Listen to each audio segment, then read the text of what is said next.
कन्टेन्टमा मेरो पछिल्लो समय प्रकाश दाइको सोमा आएको थियो। म एक्चुअली यो माइकेमा गएँ यहाँ अस्ति पशुपतिमा है।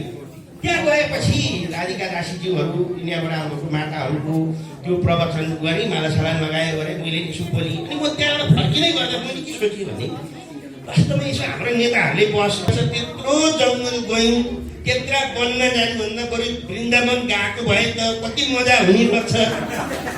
अहिले म पनि प्रचण्डेश्वर महाराज हुने रहेछु होइन, परिवर्तन भन्न पाइने रहेछ। सबैले न एमाले न काङ्ग्रेस न केही गाली गर्न भनिने नहुने, सेक्युरिटी पनि नचाहिने, जसले ढोग्ने, ऋषि धमनाले पनि माइक ल्याएर ठोस्ला जस्तो नगर्ने रहेछ, यसले नि गुरु भनिदिए रहेछ।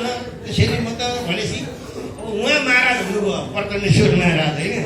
प्रचण्डेश्वर महाराज सम्झिनु न केही बस्न कथा लाएर अब प्रवर्तन दिन आउनुभयो, सप्ताहमा माघेमा आउनुभयो, ठक्क बस्नुमा त सबै भक्तजनहरूलाई अभिवादन भन्दिनँ, राधे राधे भन्छु है।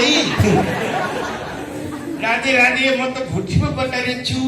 अब आज कथातर्फ लाग्नुपर्छ, अर्को अध्यायमा जानुपर्छ भन्ने मलाई लाग्छ। सबै भक्तजनहरूलाई म के भन्छु भने सेकेन्ड अध्यायमा आज श्रीकृष्ण भगवान त्यताबाट जाँदै गर्दा जङ्गलमा जाँदै गर्दा एउटा तलाउमा पुग्नु भएछ। तलाउमा गोपिनी नुहाइरहेका, त्यसपछि यिनका सारी लुकाउनु पर्यो भन्ने पनि लागेछ क्या श्रीकृष्ण भगवानलाई।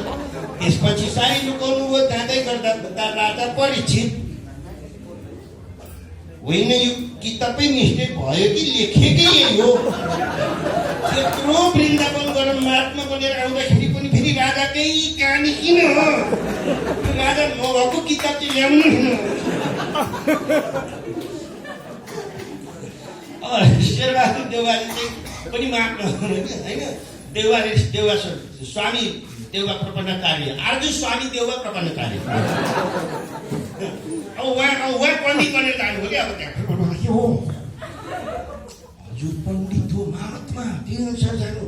ए महात्मा भइसक्यो भने ए महात्मा गान्धी भइरहेको म त होइन। महात्माको कथा पनि के कथा भन्यो, भारत महाभारतको कथा हुने, भारत कथा भन्नु। हेलो सबैजनालाई जय नेपाल। के भन्यो त पेले राधे राधे राधे हरि हरि त्यहाँबाट फेरि जाँदै गर्दा श्रीकृष्ण भगवान कता जाने हो, यो कता जाने हो, यताबाट जाँदाखेरि त्यहाँबाट जाँदाखेरि अलि ठुलोसँगले भन्नु न, अलि बुझ्छेन। तेरा भने 5 चोटि प्रधानमन्त्री त्यत्रो कुरा बुझ्यो क्या अहिले एवं प्रकारका सबैका बाबुराम भट्टराई भट्टाचार्य हुनुभयो। म त ढिलै नै एउटा साधु सन्तको सङ्गत गरेर वृन्दावन गए भए अहिले चाहिँ हाम्रो चाहिँ बालकृष्ण र रामदेव जस्तै हुने रहेछ। बालकृष्ण रामदेवको पछि लगाएर यत्रो महात्मा भन्नुभयो, यत्रो आयुर्वेदिक गुरु भन्नुभयो। तर म प्रचण्डसँग लागेर केही पनि मानिनँ। प्रचण्डसँग लाग्नुभन्दा त मैले एउटा साधु महात्मा लागेर म पनि भनिरहेको छु। अब हुन त यो कुराको विरोध गरियो, तर अहिले आएर फेरि आफै महात्मा गरियो। राजा नभएको एउटा चाहिँ भागवत गीता म वाचन गरेछु। हरिओम त अनि प्रधानमन्त्रीज्यू कुलेश्वर महाराज उहाँले पनि त्यस्तै फेरि मलाई त यस्ता महाभारत त मैले त रातभरि पढेर सकेँ, पढेर तपाईँलाई पनि मैले सकेँ। मलाई त एक न एक दिन त म महात्मा त होइन। खालि मैले बालटारबाट प्रवचन दिने कि पशुपतिमा दिने भन्ने मात्रै कुरा हो। यस कारणले राजा परीक्षितदेखि लिएर सबैका कुरा गरी द्रौपदीकादेखि लिएर म सबै चाहिँ भन्छु। त्यतिखेर चाहिँ कौडा किन खेलेको? पाण्डवहरू कौडा खेल्न हुन्थ्यो, बदमास त त्यतिखेर पनि रहेछन्। यता गाँठे एउटा महिलाको साडी तानेका छन्, यता कौडा खेलेका छन्। खालि यो समय मात्रै राम्रो भन्ने हुँदैन। त्यस कारणले अहिले हामी त रात तास खेलेर समातेका छौँ, त्यतिखेर किन नसमाते?